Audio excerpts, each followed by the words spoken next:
Hallelujah! Palakpakan natin ang Panginoon.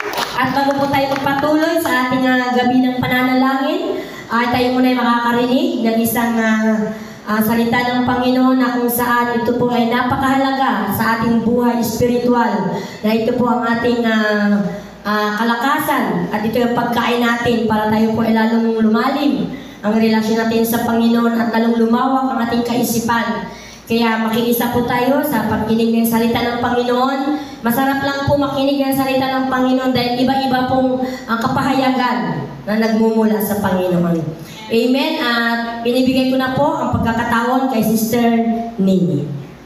Hallelujah.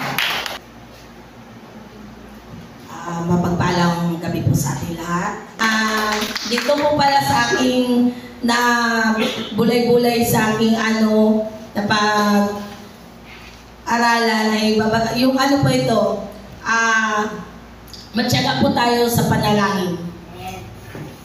Matatagpuan po ito sa Colossus 4:2. Maging matyaga kayo sa panalangin, laging handa at magpapasalamat sa Diyos. Tayo muna po kayo manalangin. Amang banal at makapangyarihan sa lahat, maraming salamat po Panginoon sa buong araw na pag-ingat mo sa bawat isa sa amin, Panginoon. Lalong higit po Panginoon sa mga gawain namin sa araw-araw, Panginoon, at ipinagbigay mo pa rin kami ng pagkakataon na magsama-sama sa iyong banal na tahanan, Panginoon. Panginoon, bigyan mo po ako, Panginoon, na wisdom, Panginoon, upang mapaliwanag ko po na maayos ang iyong banal na salita, Panginoon, sa aking kapwa mananampalataya, Panginoon, at makapagbigay po ako ng aral sa kanila, Panginoon, at mapulutan po ito ng magandang aral, Panginoon, upang madala namin sa aming araw-araw na buhay, Panginoon. Ito po ang aking sabi dalangin sa mga Jesus sa amin. Dito po pala sa may copy na po ako. First time po kasi magnunod po na po ako. Dito po sa Colossus 4:2, dito sa nasasabi na maging matyaga kayo sa panalangin, laging handa at magpasalamat sa Panginoon. Ayon po sa talatang nabasa kanina, natagpuan po sa Colossus 4:2, kaya mga mahal kong kapatid, tayo po ay magtiyaga po talaga tayo sa pananalangin. Dahil po sa totoo lang po talaga, pananalangin yun ang number 1 po nating sandata sa araw-araw ng ating buhay. Kung makalimot man po tayo talaga sa pananalangin, kahit na magpasalamat na lang tayo sa Panginoon, malaking bagay na po yun. Kasi minsan po talaga, inaamin ko rin po talaga sa sarili ko, minsan nakakalimot po ako mag-pray sa gabi, kasi sa sobra siguro rin pagod. At sa pagkagising po naman po sa alanganing oras, doon na po ako nagbabanat ng pray kasi nakalimot po ako. Kaya, bali ito po pa ang panalangin na ito, parang handa po ito sa atin. Dahil sa oras na pagdating na ating pong may kapalit, lagi po tayong handa kasi hindi po natin alam ang oras natin kung kailan po tayo susunduin ng ating mahal na Ama. Kaya, inaano ko rin po talaga na kailangan po talagang sa bawat buhay, bawat oras o minuto po ng ating buhay ay palagi po tayong manalangin, magpasalamat sa Panginoon sa lahat-lahat po na magandang dumaan sa buhay natin or hindi man ito maganda dahil ito po ay dahilan din ng Diyos na para tayo ay pitikin ng isang bisis o 2 bisis o sobra pa. Kaya ako talaga po sa totoo lang is napitik talaga po ako. Kaya may isang kwento lang po talaga ako, pero hindi itong kwento na nakuha ko na sa tabi-tabi. Dahil ito po ay kwento na nangyari sa aking buhay. Kasi nung time talaga po, nung doon sa ospital po talaga, kahit may kausap po ako sa cellphone, hindi po nawawala yung bagabag sa aking puso bilang isang ina para sa aking anak sa kanyang karamdaman. Kasi hindi ko talaga siya maano kung ano talaga ang sakit niya kasi pati doktor nga hindi agad nila maisabi sa akin. Kaya kahit nung may mga ka-chat ako, nangangamusta, parang hindi pa rin talaga po ako na papalagay ang loob ko. Pero nung time talaga na naisipan ko talaga po, wala akong ginawa, mag-pray talaga doon, kahit may kausap ako doon sa katabing kama. Ang isip ko naman, nag-prayer pa rin ako, pero nagasalita ako sa kanya. Kasi parang doon na lang po ako humuhugot ng lakas sa pananalangin at sa paniniwala sa Diyos. Dahil alam ko naman po sa buhay namin ay, lalo na sa buhay ko po ay, lahat ng kahilingan ko po sa Panginoon ay wala pa po siyang hindi binigay sa akin. Lahat po talaga ay binigay niya talaga sa akin. Pero yun lang na po, yung mga ibang bagay na hinihiling ko sa kanya ay hindi agad-agad naman po pinagkaloob. Siguro 20 years or 15 years bago ko rin po natanggap ang gantimpala mula sa Panginoon. Pero malaki pong pasasalamat ko sa Panginoon. Mayroon pa pala po akong verse na natagpuan sa, hindi ko na talaga makita.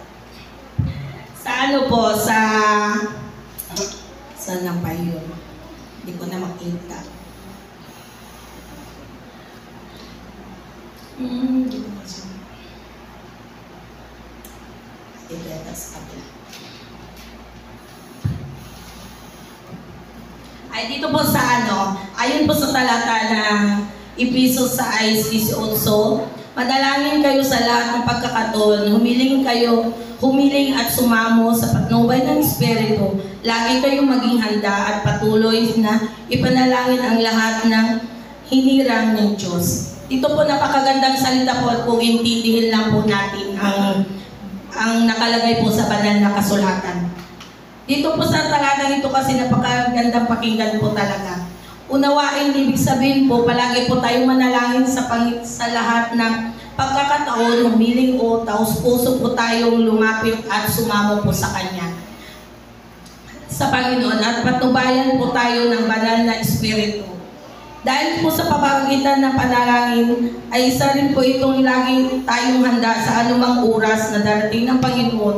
Kaya mga mahal kong manampalataya, palagi po natin manalangin kahit man po ito ay mayroon po tayong ginagawa sa araw-araw po ng ating buhay. Kasi po talaga sa totoo lang, kahit baliktad-rin po natin ang mundo, ang pananalangin pa rin po talaga ang the best po nating sandata. Dahil kung nagbabasa man po tayo ng Bible, kung hindi natin sasamahan ng pananalangin, parang kulang pa rin po ang ating pagkakaintindi sa banal na kasulatan. Kaya po talaga yung hinahamon ko lang po talaga sa atin na bilang mananampalataya,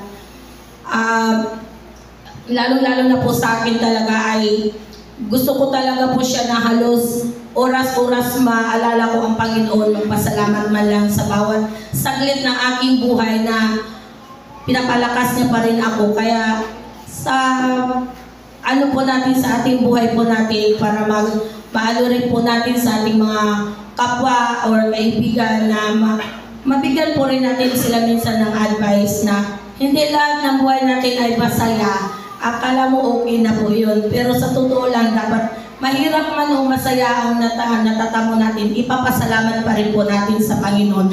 Dahil ito po ay bigay ng ating Panginoon upang maging matibay rin po tayo sa kanyang sa ating pananampalataya sa Kanya para maging matatag ang ating buhay. Kasi po kung wala po ang Panginoon sa ating buhay talaga is parang buhay ka nga pero parang hindi mo rin natatanggap ang magandang, kahit na hindi magarbo na buhay, mayaman or ano, yung ating puso ay maging malinis sa paningin ng Panginoon. Nagkakamali man tayo, pero alam ng Panginoon na pag tayo po ay nagsisi sa Kanya, sa mismo kahit sa isip lang po natin at magpakumbaba tayo sa Panginoon ay at automatic po yan. Hindi po tayo bibiguin ng Panginoon. Hindi po kagaya ng kapwa natin na kahit lumuhod pa tayo, hindi po tayo patutawarin kung tayo nagkakamali. Pero ang Panginoon po talaga, kahit hindi ka lumuhod, kahit hindi ka umiyak, pero sa puso po natin nanggaling ang pagsisisi at pagbabago, tatanggapin po tayo ng Panginoon.